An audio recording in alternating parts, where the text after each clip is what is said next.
Hello viewers. Now we'll discuss about the second part of Gita's view of Karma Yoga. We have already discussed about Gita's view of Karma Yoga. In this presentation, we are going to discuss about the second part of Gita's view of Karma Yoga. In the earlier presentation, we have already discussed about Gita's basic concepts of Gita's Karma Yoga. We have discussed about what Karma Yoga is, what Niskama Karma is, and what Gita is. Okay. Now here we'll discuss about in this presentation we'll give emphasis on Pravriti and Nivritti, Swadharma, and concept of moksha, and we'll also discuss about the relationship between Gita's Karma Yoga and Kant deontological ethics. Now, what Pravriti and Nivritti? Pravriti is the ideal which recommends living in the midst of the world, carrying out of all the obligations thereby. It includes the elements of selfish interest. It is motivated by desire. On the other hand, Nivritti advocates the giving up of karma and withdrawing from the world completely. Now, Pravriti is suggestive of involvement in the external world, and Nivritti means withdrawal from it or renunciation. So far as Pravriti is concerned, you see that in Pravriti action is there, but that action is also also engaged some selfish interest. Action has been done with selfish interest. Okay, and so far as Nivritti is concerned, Nivritti is totally opposite of that. Nivritti emphasis on giving up of all kinds of karmas and actions. Okay, here the concept of karma is totally absent. Now, so far as Gita is concerned, Gita has tried to synthesize these two ideals. Okay, Gita has tried to combine the concept of Nivritti and Pravriti, and by they have tried to combining these two. They have Gita said try to combining action with renunciation of its fruits. Okay, it has given emphasis on karma, but from there desire has been omitted. Okay, and so renunciation is there, but renunciation of fruit is there, but renunciation of karma is not there. So the Gita discovers the golden mean between these two ideals of Pravriti and Nivritti. So Gita has taken the positive aspect of both Pravriti and Nivritti, and they have tried to use it in their Karma Yoga. Now Karma Yoga of Gita is having the similar meaning. It is impossible for any individual to abstain from action altogether. It is impossible. It is not possible for any individual to not do any action. Okay, if we talk, it is also an action.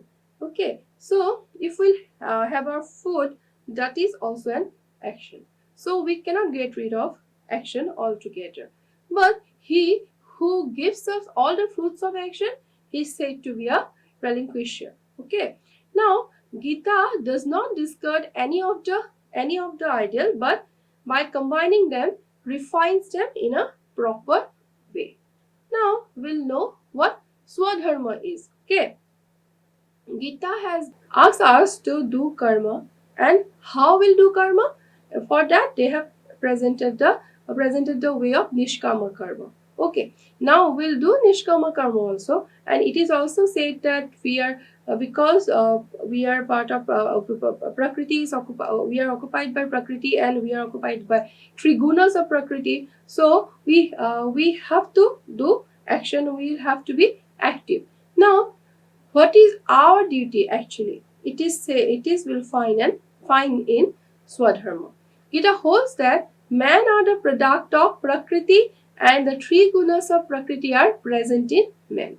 By using the man, he does not mean only male, but Gita actually emphasizes both human being, both man and female, or any other human being. According to the presence of the three gunas, Sattva, Rajas, and Tamas, human race is divided into four varnas or classes. They are Brahman, Kshatriya, Vaishya, and Sudra. Okay. Now, what is Brahman? What is Kshatriya? What is Vaishya? And what is Sudra? So far as the Brahman is concerned, it is said by Gita that a Brahman is one who is predominated by Sattva Guna, and his duty is spiritual investigation.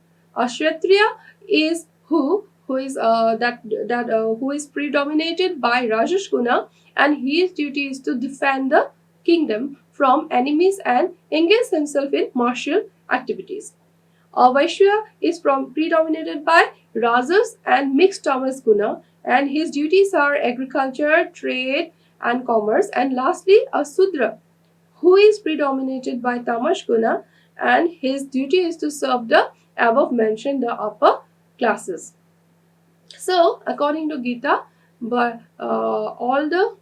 according to the Gita, based on the gunas, human beings are divided into four classes: Brahman, Kshatriya, Vaishya, and Shudra. And what will be their activity or what will be their action? It is also clearly mentioned in Gita. Now, Brahman, Kshatriya, Vaishya, and Shudra, this division is not done by, this division is not based on one's born, or it is not a hereditary division, but it is totally based on in accordance with the qualities born of their own nature. Every human being is born with some qualities or nature, and qualities means gun. Every human being is born with some gunas or qualities, and by observing his nature, one can say actually what guna is actually dominated to him, or what guna is predominated to him. And it is also said that in Gita, it is also said that karma and action means, it is said that according to the Gita, karma or action means acting according to one's own varna. Okay, whatever varna I belong to, I should do my action accordingly. Okay, every individual has his inborn nature and swabhava, and to make it effective in his life is his swadharma. Whatever dharma I have, or whatever I have to do it with my, I have to do that, and that is my duty. Okay. Now, people are classified into four varnas to perform different functions in society. And why it is necessary? It is necessary for the smooth running of the society. All the varnas are equally important, and all the karmas of those varnas are also equally important for the society, for the benefit of the society, for the development of the society. And that is why if we will do those actions properly, then it will be good for the society and also good for ourselves. By swadharma, Gita means this varna dharma. Okay, in the Gita, the word dharma is not used in the sense of religion. Okay, or not used in the sense of some ritualistic things. It is totally, it means, it is the dharma, the term dharma in Gita is totally means it is meant in the sense of duty. Dharma means duty. Okay, the Gita maintains that it is better to do one's own duty even without excellence than to do another's duty well. Okay, we are born to do some duties, and how if someone will know what is his duty, or how? By seeing his swabhava. Okay, and it is not it is already mentioned in Gita that our whatever actions we'll have, it is totally based on our swabhava and not based on the person who born well. Okay, it is also to be mentioned here is that, so far as Gita is concerned, it is stated that varna system has been established by God himself. Gita believes that this varna system, it is not different. It is not established by some human being, but it is, or the society, but this whole system is established by God himself. When Krishna advised Arjuna to fight, it does not mean that he is supporting the validity of warfare. Okay, it is not the case that Krishna is supporting war, or he said that war is good or bad, but he has given emphasis on the rightness of right or wrong of the war. Arjuna has raised a question whether to fight or not, he didn't ask this question in the perspective of asking whether war is good or bad, but he didn't want to fight against of his relatives and friends. So that is why Lord Krishna has suggested him to go for war, because it is his duty to protect his country from adharma. So far as Arjuna is concerned, in that particular state, Arjuna was not dominated by Sattva. He was dominated by a product that is called ignorance. Okay, we know that one inaction can also be rooted in desire. Okay, and he was not active in that stage. He was not willing to do the action, but that inaction was actually rooted in a desire, and that desire is to not that desire is for the extreme emotional attachment for his own relatives and friends. Okay, now Krishna advises Arjuna to fight without desire for kingdom, even without anger or attachment. Now we should do action devotedly and wholeheartedly without attachment. Krishna tells Arjuna that one can attain perfection in this world even while doing his own duty as an act of nishkama karma, and our action must be the result of our own nature. Because Arjuna was a Kshatriya and he was dominated by Rajas Guna, and his duty is to protect his countryman from adharma. So there were not other option left for him but to go for the war. In the Varna Dharma of Kshatriya, it is also said that Kshatriya is to fight against injustice and to establish justice in the society. Lord Krishna reminds Arjuna his duty as a Kshatriya, and after listening to the teachings of Lord Krishna, Arjuna finally decides to fight the war as he has come to know about his own duty. Now, so far as Gita is concerned, it always advises us to walk in this world, and while walking, we should try to walk for the best. And best of what? Best for the society. Okay. Now, it also improves our own world. Our action, by the action, will not having any fruit for that action, or will not have any desire, but when we'll do our duty desirelessly, it will only improve our own world. Okay, while doing our work, it should be the call of our inner self. Okay, it is always said that the stage when we'll find that this action should be done by us, and it is the calling from our own self, then it is then we are in a stage of attaining liberation. Okay, and this is the highest kind of action stated in the Gita. All works have to be done without any selfish motive. Now, it is said that with the help of action or with the help of karma only, we'll be able to attain moksha or liberation. Now, what is moksha, or what is liberation, or what is salvation? Now, moksha is nothing but our supreme goal. It is said that every human being has a supreme goal, and that goal is to attain moksha. Okay.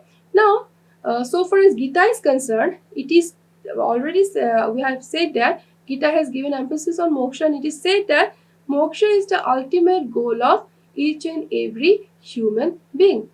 Gita states that with the spirit of detachment to the fruit of action or the nishkama karma only, one can overcome joys and sorrows of personal life and reach the highest goal of life, that is mukti or moksha or liberation, or the unity with the supreme being.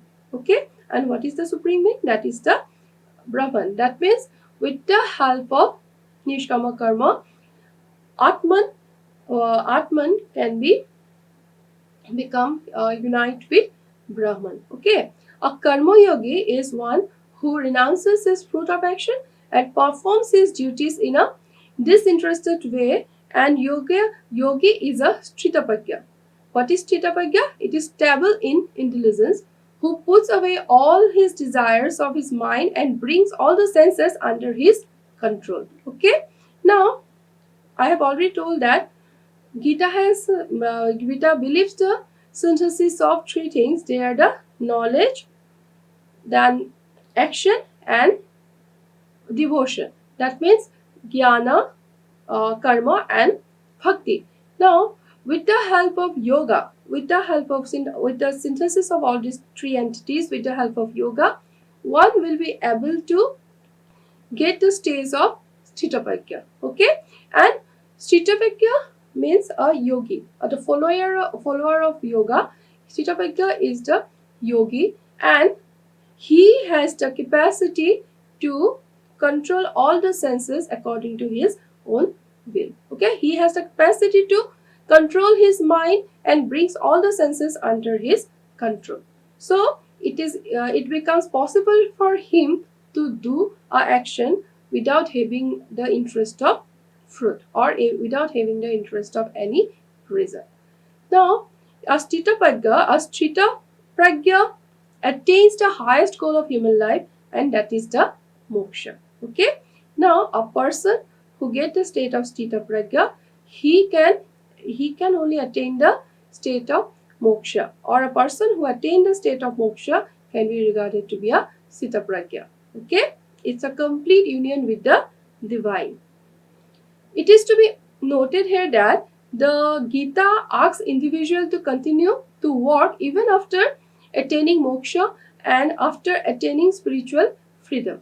Just like Nirvana, Nirvana of Buddhism. It also believes that Gita also believes that it is possible for all the human beings to attain liberation in our moksha in his life itself. Okay, and after attaining moksha also, he should be in a active state. Okay, he works for the welfare of the solidarity of human being, or loka sangraha. Okay, so Gita lays stress on human brotherhood. Gita has given emphasis on human brotherhood, or unity of the world. Now, Gita also says that duties ought to be performed for the good of all cultures, that is, man as well as for the other beings. If we'll see it properly, we'll see that Gita not only given emphasis on individual human being, but it has given emphasis on all the other beings of this universe. Okay, and it wants the welfare of all each and every being of this universe. Lokasangraha stands for the unity of the world. The Gita prescribes the concept of Nishkama Karma as a means not only to attain perfect bliss but also maintain social goodness, which consists in doing the duty in a detached manner. Gita tries to synthesize Jnana, Karma and Bhakti. The karma which is based on Jnana and supported by Bhakti can lead the individual to attain moksha. Okay, that means we have to perform our karma, and that karma should be always guided by Jnana, and the and the bhakti, the intention of bhakti should always be present there. If a karma will be done with the help of these two things, then we'll obviously attain the moksha, or will be able to make ourselves a sthita pragya. Okay. Now, according to Gita, karma is an alternative method to approach to moksha, which culminates in wisdom. But it is to be noted here is that moksha or spiritual freedom is not inconsistent with activity. It is totally an active state. Even after attaining the moksha, one will have to do his action, and that action will be for the welfare of the society. Now, there is a similarities between, or relation between, we'll find a relation between Gita's Karmayoga and Kant's deontological ethics. Now, what are the similarities and difference between these two types of ethics? Let us discuss on it. So far as Gita is concerned, Gita's Karma Yoga emphasizes the performance of duties related to one's own varnas without any desire for fruits in a detached manner. Okay. The main principle of Kant's ethics is duty for duty's sake. So in this perspective, we'll find a similarity between the two concepts, Gita's concept of Karma Yoga and Kant's deontological ethics. We'll find the similarities between these two concepts. But according to Kant, one ought to do his duty for the sake of duty, irrespective of any consequences. Our main duty is to do the duty. Okay, it is the his ethics gives importance on it. Our main duty is to each and every human being's main duty is to do his duty, and one should do his duty for the sake of duty only, and he shouldn't think about the consequences. Therefore, Karma Yoga of Gita resembles Kant deontological ethics up to an extent. But there are some major differences between both the philosophies or both the theories. So far as Gita is concerned, we'll find them Gita regards moksha or liberation or union with the supreme consciousness. That is, the Lord is the highest ideal in Gita. Gita has always given the status of highest ideal to God. But so far as Kant's philosophy is concerned, Kant's never speak about the realization of God. The concept of God is not present in the philosophy of Immanuel Kant. And secondly, Gita asks to perform our duties for the good of all creatures. Here, Gita did not only specifically mention about human being, but so far as Kant is concerned, the highest good is virtue or goodwill, and it is the good of the individual. Okay, the highest good, which is regarded to be virtue, and it is said by Kant to be good for the individual. That means Kant has only given his theory in the respect of individual. He did not say it about other creatures of this universe, where Gita has given emphasis of each and every creatures of this universe. Kant's ethics is individualistic in nature, while Gita's Karma Yoga is universalistic, as it lays stress of solidarity of humanity. For Kant, the moral law which is imposed by conscience upon itself is a categorical imperative or an unconditional command, and therefore Kant's ethics is legal. But so far as Karma Yoga of Gita is concerned, it cannot be considered to be legal, but it is more ethical in nature. Kant has given emphasis on some rules, okay, some rules, duty for duty's sake, it's a rule, or he has given some other categorical imperatives like human beings should never be treated as an means, but always should be used as a as an end, and whenever one do his duty, he will have to remember in his mind this categorical imperative or unconditional command. But Gita's that is why Kant philosophy is regarded to be, Kant ethics is regarded to be more legal. Okay, but Gita has given emphasis on nishkama karma, and no such rules are there, and it has given emphasis on or importance or almost all the creatures of this universe, and that's why Gita's theory can be regarded to be more religious and ethical. In Kant's ethic, the rightness or wrongness of an action is not determined by its consequences or results. Okay, the doer should be guided by reason and not by emotion. So, Kant has given more emphasis on reason, and he has omitted the other aspect, that is called emotion. The rational will is completely free for Kant. Now, so far as Kant ethics is concerned, it is deontological because he prescribes duty for the sake of duty only, not for the sake of anything else.